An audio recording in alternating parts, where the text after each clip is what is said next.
Hey Internet, it's RJ. Welcome back. Thanks for tuning into the show today. Now today is Sunday, so you know what that means. It's time to go around the net with all the news you can use in the week that was in credit and finance. So on the docket for today, we have US Bank expanding their reach and giving a slight modification to an existing travel card. We have American Express and Chase getting in the holiday spirit. Chase is also embracing Uncle Sam. We'll talk about that. And it looks like Capital One and the Venture X Infinite Money Boost may finally be catching up to them with some card reduction. So of course, that sounds interesting to you, then go ahead, press the subscribe button, and let's get to work. Now we will bat lead off with US Bank, everyone's favorite fifth largest bank in the country, right? So US Bank, they were going through a merger a while back with Union Bank, and it looks like that is now complete. So I believe US Bank paid about $8 billion for them, and that overall expands US Bank's footprint out farther to the West Coast, which is nice because, again, US Bank, for being a fifth largest bank, they're really confusing in the fact that, some of their products like bank accounts, you have to have a branch in your state to get them. Other ones like credit cards you can get nationwide. So they're a little bit odd how they operate. So expanding their footprint pretty good. Now overall, we don't necessarily have a ton of details yet on, what's going to convert to what. So we'll keep an eye on that. But if you're a Union Bank customer, I would especially keep an eye on that because it's likely they will convert you over to some of their existing cards, which means it could be advantageous to, once they figure out what they're going to do, apply for one of those cards to lock in your bonus, and maybe even have two of something like a double cash or two of like a cash plus or something like that. But one card you may want to consider now under the US Bank house is the Altitude Connect card. So this is their blue travel card. It's got a $95 annual fee. This card is getting a slight bump up, if you will, because what they're doing, they're going to add Priority Pass Select and some travel insurances to it. Now they're also sending this out to card holders, so I'll put the full card on screen for you. But what you're going to get, new travel protection and convenience benefits will be added to your Altitude Connect card. So complimentary Priority Pass, they're counting that as one of them. Priority Pass Select, basically trip cancellation, interruption, and trip delay insurances as well. So that makes it more in line with a regular travel card of this caliber of $95.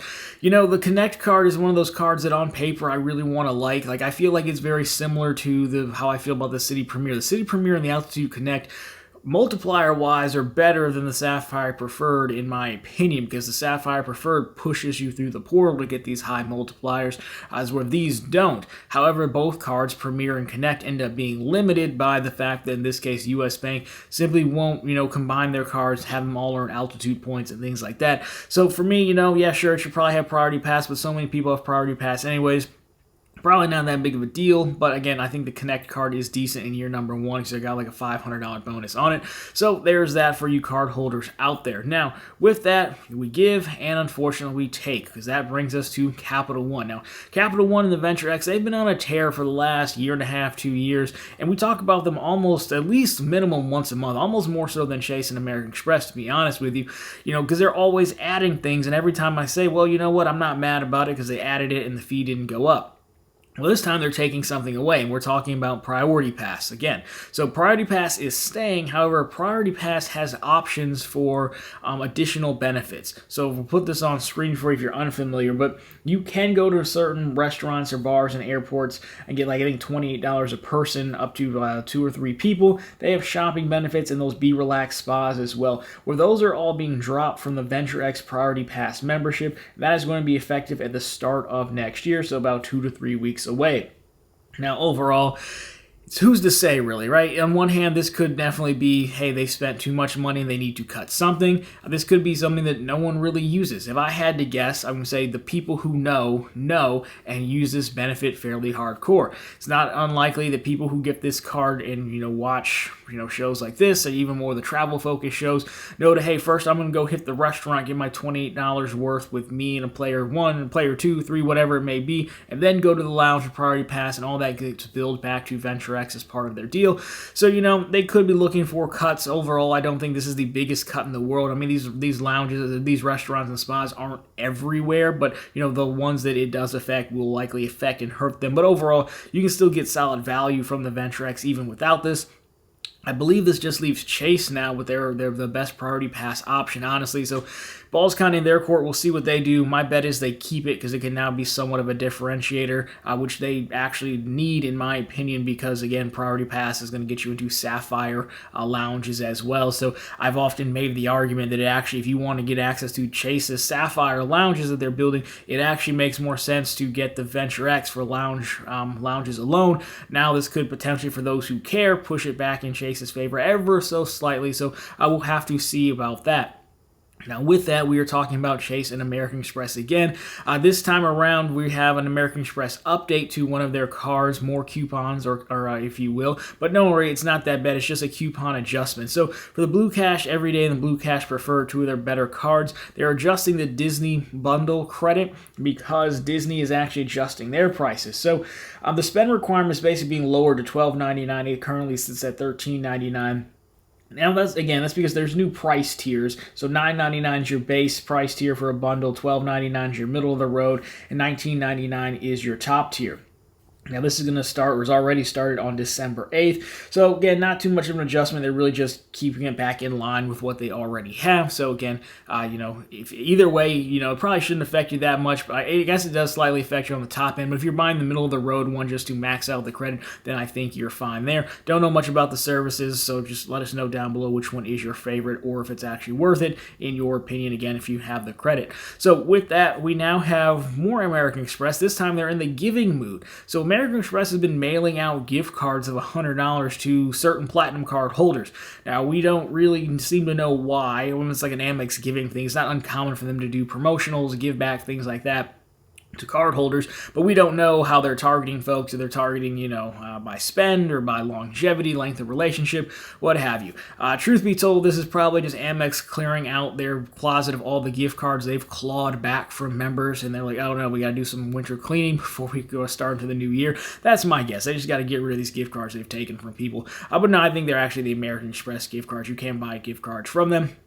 So keep your eye out for that if you are a platinum card holder. I probably won't be checking my mailbox personally, but let us know if you have, what your stats are. If you get one, it might help to see what people can expect, or it'll just be a Christmas surprise.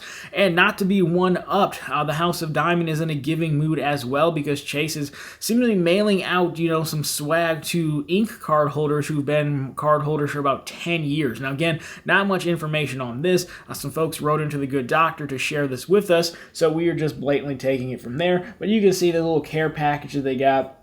Again, it looks like it's for Ink card holders. Some folks in their comment section have said they've gotten them too, and they've also been card holders for about 10 years. So, I don't know. I mean, personally, I'd rather take the $100 gift card that looks like a cup and, a few other knickknacks in there. So, I think Chase can do better, but then again, the highest Ink card was, it would have been $95, even though there is the Ink Premier. You wouldn't have had that for 10 years. So, I guess you're getting your money's worth on the platinum side.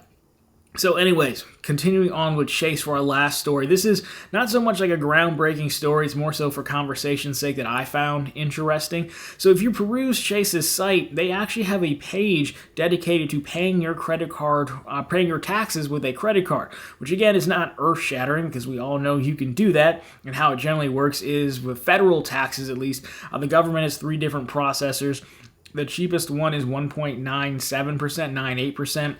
Leaving a very small margin for like a 2% card. Of course, it works better if you're going for sign-up bonuses. The difference is that, Chase doesn't really, or no issuers really talked about this, right? So now Chase is putting this, I wouldn't say front and center. It's not like on the home page, but it's there. So I'll link to it for you.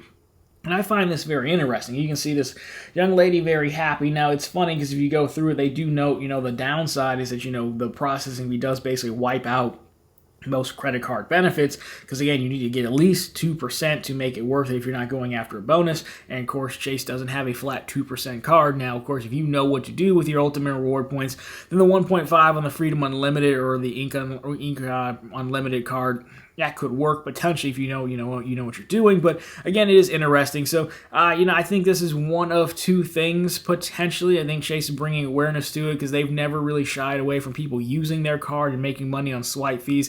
It's why, they still allow us to buy many, many gift cards on the Freedom line, and even the cash card, it's still capped, but it's capped like $25,000, and they know people are hitting off the supply stores. So they're not shy to make that money. The other part here, I think, potentially is that they know that, hey, with the economy going the way it is, maybe people still need to pay their taxes, and we can encourage them to put it on their credit card, maybe make a slight amount of benefits, and then, we're making more money, lending more money out. I think it's one of their plays, honestly, because it just seems odd to do it now after all these years when we've been able to do it. So I found them more interesting than anything else. Again, I have videos on the paying your taxes with credit cards. I do it. I think I paid last year. I used the Ink Premier, which technically gets 2% back on all purchases, so that worked, or 2.5 if you're paying more than $5,000. I won't keep that card next year, so for me, I'd probably end up using a double cash or something like that. But again, I still think it's worth it if you want to play hardcore and get that small spread between the processing fee and your credit card.